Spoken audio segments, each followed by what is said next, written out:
Hello friends, ஒரு ரொட்டிக்கு தொட்டுக்கிற மாதிரி side dish. இது வந்து ஒரு மிக்ஸ்டு வெஜிடபிள்.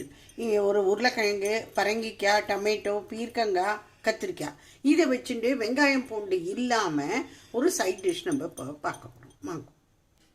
இங்கே கடாயில் நான் எண்ணெய் வச்சுட்டுருக்கேன். அதில் வந்து முதல்ல கொஞ்சம் சீரகம் போட்டுக்கணும்.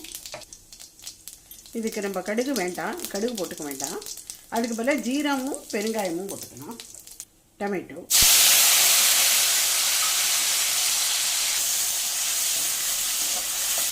இப்போ ஒரு வெஜிடபிளாக நான் சேர்த்துடலாம். நம்ம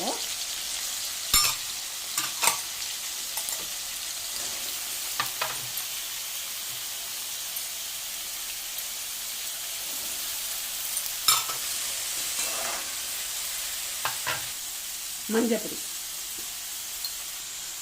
இது தனியா ஜீரா பவுடர், உப்பு, இதில் கொஞ்சமாக ஜலவடலாம் ஒரு அரை டம்ளர் விட்டுவிட்டு இதை லோ டு மீடியம் ஃப்ளேமில் வச்சுனுடலாம். இதை வேறு ஒரு அடுப்பில் வச்சுட்டு அதுக்குள்ளே நான் ரொட்டி பண்ணி விட்றேன். இந்த அடுப்பில்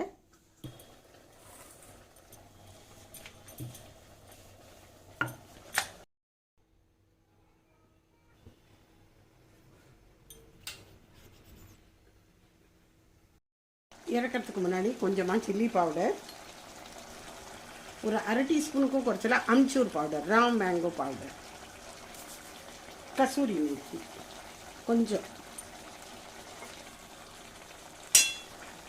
கொஞ்சோண்டு கடலை மாவு ஒரு டீஸ்பூன் போட்டுனா இது அப்படியே ஒன்று சேர்ந்த மாதிரி இருக்கும்.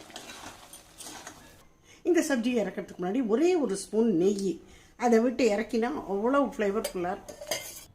ஸோ நெய் தடவிய புல்கா ரொட்டி சுட சுட அதோட மிக்ஸ்டு வெஜிடபிள் சப்ஜி, இது நீங்கள் எல்லாமே ட்ரை பண்ணி பாருங்க. ரொம்ப ரொம்ப டேஸ்டியாக இருக்கும். Good night friends.